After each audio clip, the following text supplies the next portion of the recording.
Hi everyone, let's see what we are going to create. It's one of the most and hardest part to create. So let's start. The first thing is that I'm going to teach you how to create one of the slides. Then you can create other slides if you want. The first thing is that you need to format the background and add the background you want. For example, let's format the background. And from here, insert a picture we want. For example, like this. That's nice. So how we create this shape and make it look better.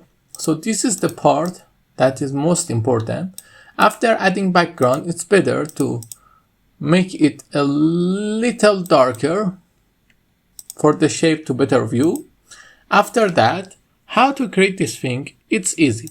You need to insert a new slide.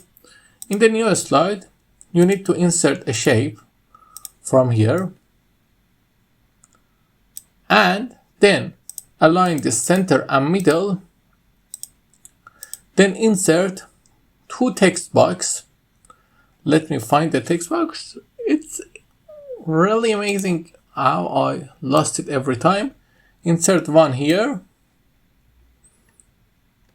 And write, for example, G in that. Then change the font to Overdrive Sunset, and I think 200 is a good size. No, sorry, 300 at least. Then bring it here to the place you want. A little bigger.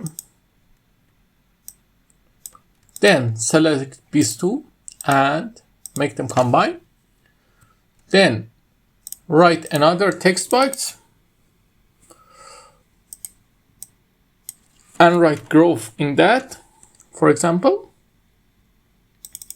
Then increase in size. Let me change the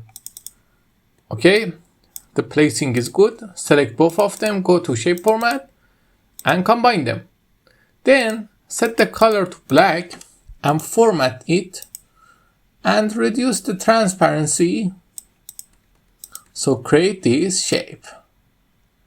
You see, or you can not use black and use other things. For example, it's better if you use blue or each color you want to create the shape. Then create all four of them like this.